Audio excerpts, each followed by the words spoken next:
Y'all see the graphic. Honestly, shout out to Basketball Nation for making this graphic. They always pull up with some of the coolest looking graphics, at least the coolest looking pictures that you'll see. In my opinion, like I'll scroll through my YouTube feed and I will see something like this and I'll say, "Oh my gosh, I have to say something about this." I really do. But I have to say, just looking at who we have here, looking at this graphic, who we have in this hypothetical big three. Like, let me say, let's take it away from the NBA for a second and say you have a team of you have six guys who all at different points in their careers in the NBA were some of the best players known to the sport. And now they're in the big three and they're in their prime.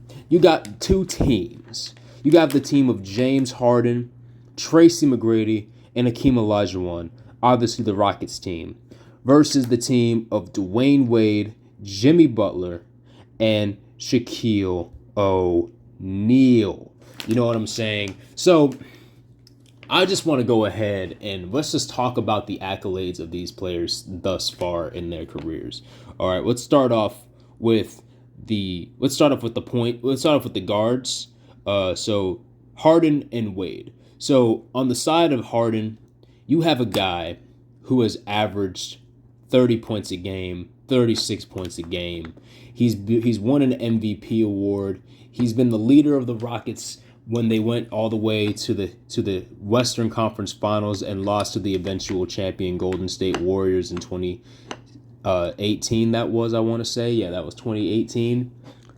And he is obviously a prolific scorer. His ability to score off the dribble, his ability to score off of, in an isolation situation. He's a scary character if you have to guard this man one-on-one. But then he's also being defended and has to guard Dwayne Wade, who's no slouch himself, has a scoring title to his name, averaged 30 points a game in his best scoring season, won 3 championships, one of which he's won the Finals MVP to, with one of the players on his team who happens to also be a former teammate of his.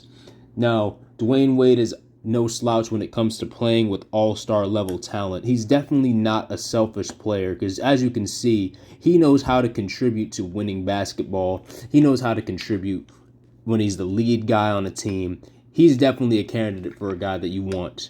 Like, if he were a player, if there were a composite player in the NBA draft who had the same physical attributes and the same trajectory of skill set as Dwayne Wade, he'd probably go top 5 again, just in my opinion, right? Then you have the forwards. You have Tracy McGrady.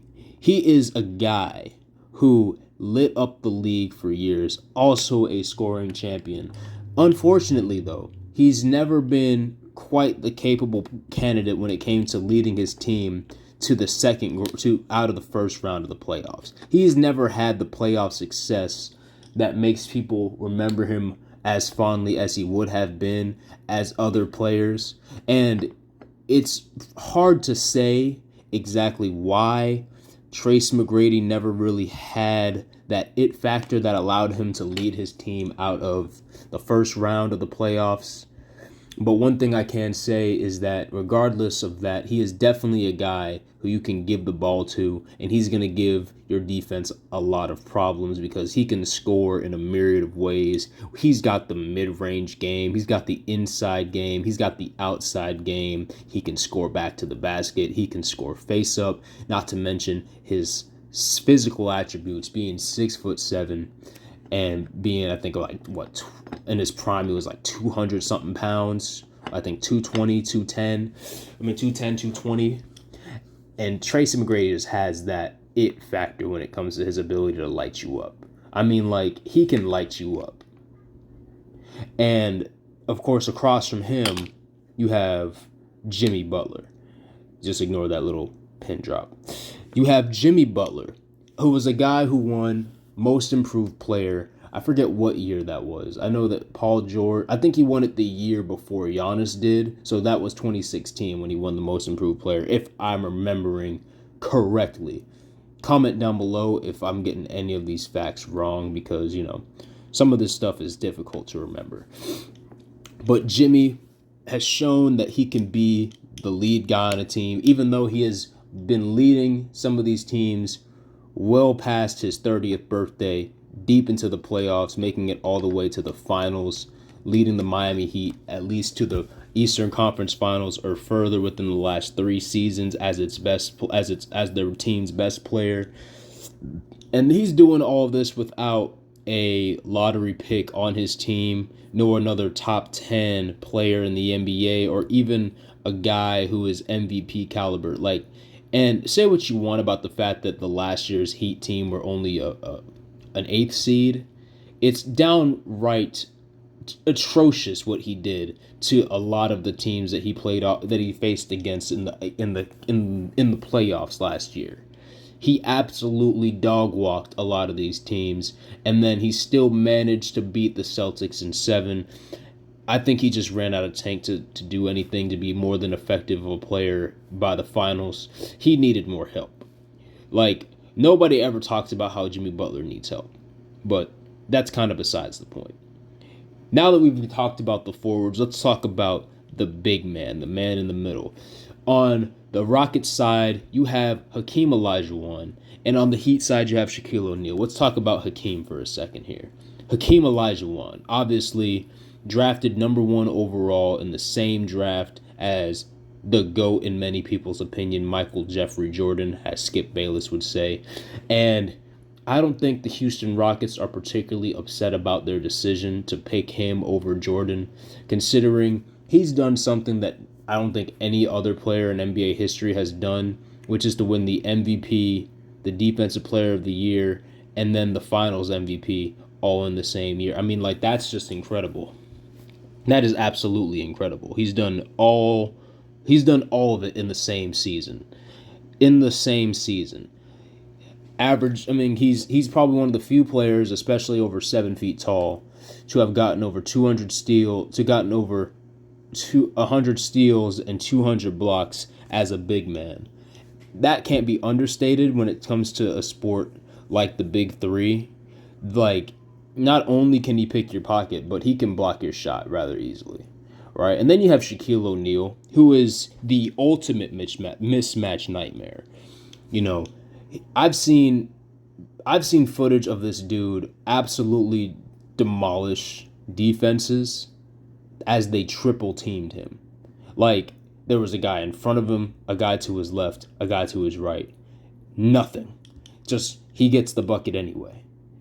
And that's something that can't be underestimated. He doesn't really have a myriad. He's got enough bounce. He has enough finesse to be able to take on that level of defense. And this is prime Shaq. Young Shaq was still a problem, but prime Shaq was just a different animal and the same beast at the same time. So, and of course, as you know, 3 times Finals MVP, regular season MVP.